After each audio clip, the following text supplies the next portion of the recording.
trust me, Texas is not going to benefit from the anti-abortion laws. They'll lose a lot of money.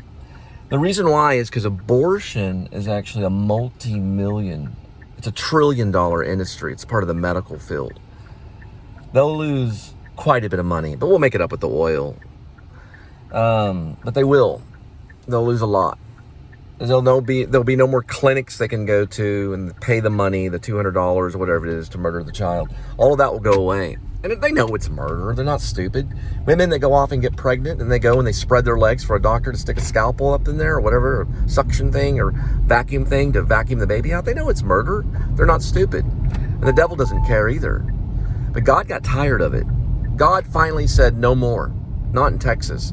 We're not going to allow a baby to be murdered anymore. And guess what that does? That creates kind of a war. Now think of the Civil War. Let's go back to the Civil War. What were we upset about in the Civil War? The South was upset not about baby killing. They were upset because they wanted slaves to be their workers. So they wanted African American people to work for plantations and stuff under the law of slavery. They wanted slavery to be a law. The North wanted to free those people, and they did, because it was just and it was right. It was right for a black man or a black woman or a black child to be free and walk around and have their civil rights and be able to vote, work, and have the same career that you have. They wanted things to be equal among all society. In anti-abortion, what do we want? We want the child to live. The North wants the child to die. So who's going to win that war? The South is going to win. Because we're at war right now with the North. We're at a civil war. We're in the middle of war right now. This is a civil war. It never really ended, to be honest. But we are at war. And the South wants the baby to live. They want all babies to live, no matter. They want the heartbeat to continue, and they'll fight for that. Hey, we got HK-7s, SR-25s, we got submarines, we got F-16s, F-15 Eagles. Texas alone could probably take the whole country. Think of what Germany did. Okay? So don't mess with us. We will make sure every single baby lives. And if you come to try to take our babies, then we'll take your country down. So North, prepare. We sent 11,000 soldiers from Mexico for you to deal with. And now in New York, they can take a full baby right after birth and scramble its brains. They do that all the time. It's like a satanic ritual. They do it in New York and North. I used to live there. They take a baby right out of the womb and they scramble its brains because the woman decides to abort it. And that's going to stop. And the South will rise and they will crush in your doors. I'm a pro-life activist. I've been that way since probably 2010. And ever since I saw Juno. And I think we should go to war because the North is killing babies. Now think of the Holocaust. It'd be like World War II. We would probably take our aircraft carriers and submarines and boats and just park them on the borders or the coast of New York City. And we'd probably have, The customer requested you hand them the order. Additional instructions are provided in the Dasher app. Well, paratroopers paratroop into New York City to free these babies that are being murdered. And anyone that stops us would be taken prisoner of war by the South. We'd have our own military and everything. And we just go in and make them stop by force. They're probably going to say, come on, bring it on. They don't have industry anymore. They don't have factories anymore. They lost those. Drugs and methamphetamine. Those workers don't even show up anymore. So all we got to do is just park our little Navy right outside New York City. Right outside New York State. Right there on the coast. Probably around Maine or so. And we just scuba dive right into the shores. Drop our parachuters. And we have an invasion of New York City. Because they did not listen to our laws. And we take all the doctors captive, handcuff them, put them in prison, and all the women's names will be on a list that committed these abortions. And they will also do jail time. And everyone else involved will pay fines. And that's the only way we're going to stop this Holocaust. It's called the invisible Holocaust. After, of course, we take all these people captive, we can show my play on Broadway. Everybody can go there. It's called Babies Need to Live, or Babies Stay Alive. Babies Stay Alive. It's a pro-life play about living. Yeah, these things are really difficult to deal with right here. All right, we finally got out. He met me at the gate. But you know what I mean. Seriously, stop killing babies. That's sick. It's the most disgusting thing.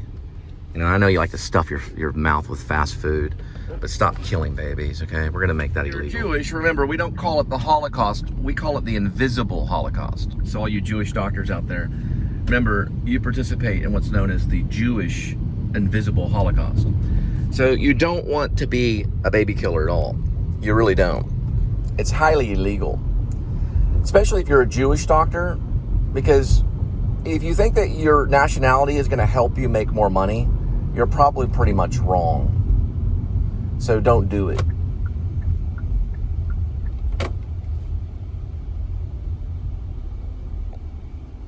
Ever. Now, that gets the Jewish doctors out of the way, because when they hear the word Holocaust, it makes their ears all perk up. What do they mean by Holocaust? Well, we mean that once a baby has a heartbeat, okay? So if a child has a heartbeat inside the womb, and then that child is ripped from the mother's womb, we see it as the same as a Jewish person being burnt alive in an oven. It's exactly the same. Now, I've heard in some Jewish, I heard it's some kind of ritual that the baby's not actually alive until weeks after birth. That's not true. The baby is alive in the womb. It has dreams, fingernails, hair. It thinks about things. It makes decisions on what to do. It does everything that you do all the time. It's alive and well. And if we ripped you from your home and put you in a vacuum and sucked you into this little thing that disintegrated you, why would we want to do that to your generation of people? We don't, right? We saved you from the Holocaust. So save us from the invisible Holocaust, right? We don't want babies ripped out of the womb and put into a vacuum and then burnt. We also want those babies as evidence so that we can try you in court and you can go to prison and die. All right, there's originally. Have you ever read The Projectionist?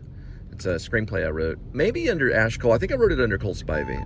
Probably Jonathan Cole Spivey. Sorry about the burp. Jonathan Cole Spivey. Sorry, I just had some McDonald's earlier.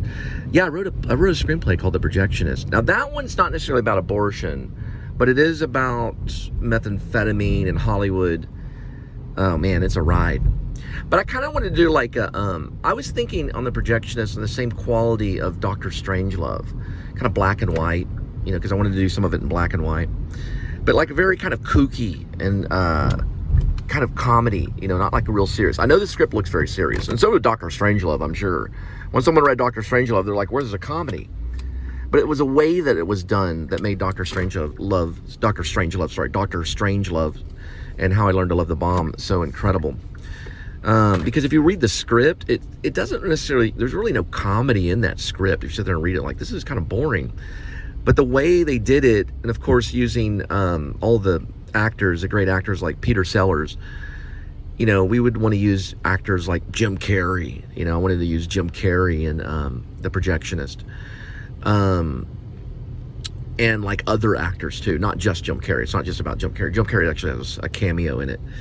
But, you know, it had like, you know, do it like black and white, like long pauses, you know, awkward moments, you know, just, you know, like Jim Carrey could play like 3 characters in it. But I think it would be cool. You know, we could give one of his characters like an identity crisis. Oh my goodness gracious.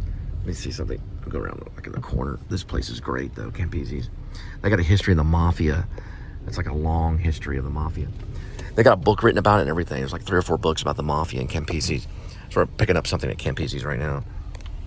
Pray for me.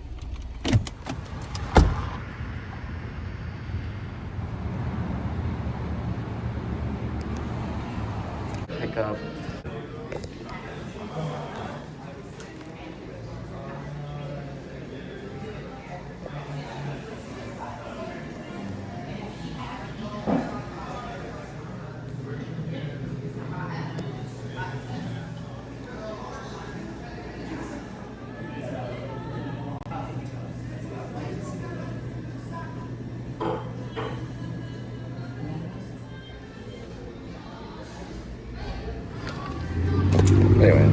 is really nice.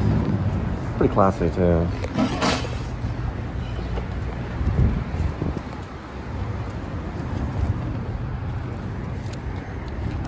Linda and I ate there. The cheesecake is fabulous. Campisi's, they call it. It's got a long history in the mafia. But I don't know if they're still in it now. They're probably just in the food business, hopefully. Their pizza is really good.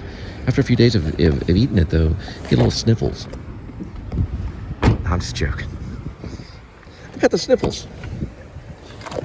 Their pizza's really good. After I ate it a couple of days, I got the sniffles. I got over it. It's not that bad.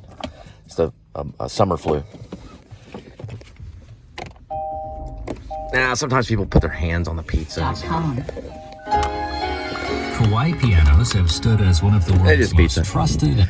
Nah, it was actually good pizza. It was handed down pizza. She worked right next door. This place called La Madeleine's. Probably couldn't tell in the footage because I was masking it. It means I wasn't giving you clear information. But she worked at La Madeleine's for a while. So what happened was Campisi's had some extra pizza and they delivered it to La Madeleine. And then Linda took it back to me. And a couple days later, I had the sniffles. Did the math. So why did it give me the sniffles? What was wrong with the pizza? It was probably just been airborne for too long. And that happens. You get greasy fingers. Someone touches the pizza, and the next thing you know, you get the sniffles. But I was hungry. I microwaved it. I don't know if I even microwaved it. I think I ate it cold. That's the thing, is you want to microwave it. So if you pick up cold pizza, try to microwave it. Gets all the germs off of it. It's still good pizza, though. That's how good their pizza was. They're one of the best Italian restaurants, probably in the country. They're really good. Right off of Camp Bowie right here, called Campisi. But they have a long history in the mob. Or supposedly, I don't know.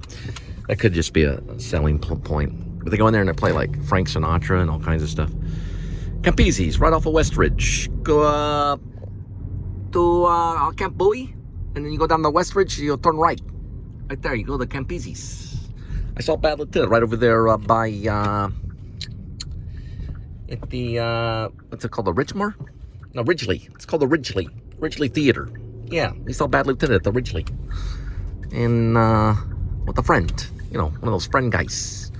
Those guys that are friends. We saw Bad Lieutenant with Harvey Keitel. It was like, really tough to watch.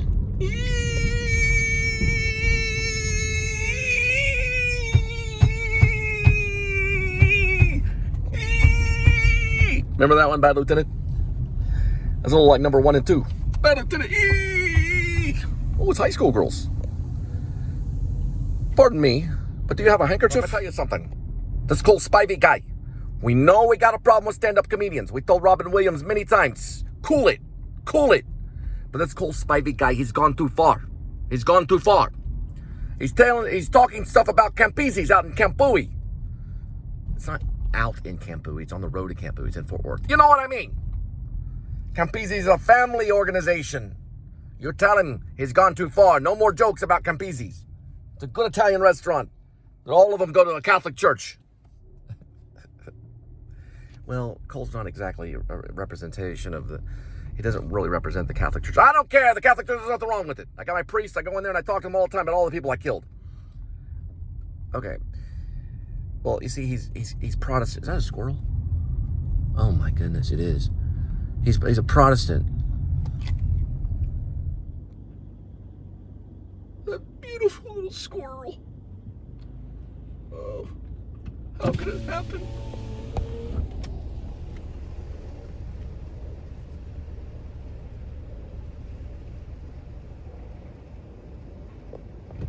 Don't worry, he's probably just playing dead. They do that sometimes, just like possums. Anyway, could be a message. You tell him and his friend Abbott to watch out. There'll be no paratroopers landing in New York City. I better not be. Really.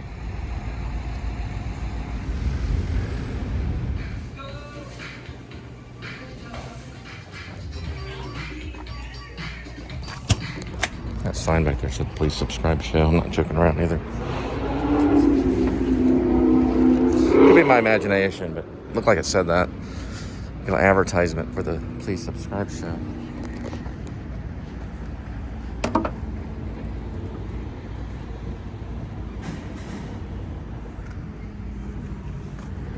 So I gotta get another one for the other side of the trunk. They're about 30 bucks. I was able to install the other one. I did a whole show on installing it, so they're just not made very well on those back trunk things. Slightest thing gets in it, it just breaks right off. See, right there next to the sock, right here, here's the sock. See it? There you go, you can kind of see the sock. This is what goes into the trunk. It's on the right side this time. It was on the left side, but they're not that sturdy. But once they fit in there, it works very well. I bought the other one for 30 bucks, and it just snaps in there. You gotta have to kind of toy with it a little bit. I'll try to do another vlog on the right one. But it's a faulty thing. I don't know how many complaints they've gotten. When I told them that my dealership was Clay Cooley, they said they hadn't got any complaints on the trunk bars, is what they call it. It's a lid bar, so it keeps the trunk balanced so the trunk opens and closes. So we'll have to go by the dealership, and I have to pay another $30. I can install it myself. I was able to install the other one, so I'll go back and watch that vlog, see how I did it, and had Linda hold the lid for me. It's real annoying not to have that balanced, so the trunk will open, you know, perfectly and everything. Now it's very clumsy without it, but we'll have to work. Really parachute into New York City to stop abortion. Literally, it's metaphorically, it's like poetry. We're not really going to put our ships on the coast of New York City to scare them into stopping abortion. But we really should stop it, though. We'll just do it with this thing right here. One of these pins. These work much better.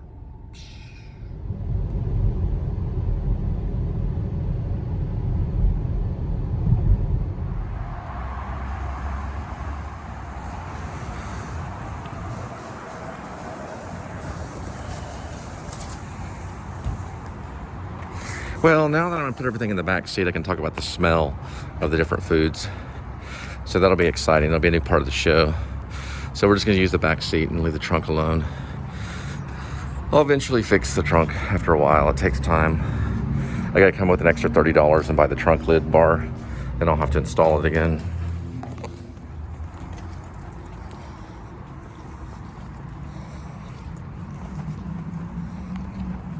Yep, it's this one right here.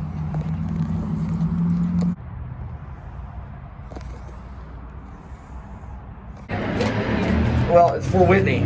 Apparently it was an order from Campisi's from a law firm. I don't know no Whitney. I don't know no Whitney. I don't know where Whitney is. I guess Whitney's gonna pick it up. She's probably going there as a meeting to talk to him. Sounds right. Like if you go to and talk to your lawyer, you probably want to have a bunch of Italian food sitting there eating it in front of them. That way you get your way, you know. All right, so what I want to do is I want to sue this mother effer. And you want some more of these rolls? Sure. Where'd you get that? Campisi's? Yeah. You're not going to eat it. You're going to listen to me the whole time when I eat this Italian food. Then I'm going to sue this other guy. And I'm going to take my company back. This Italian food's good.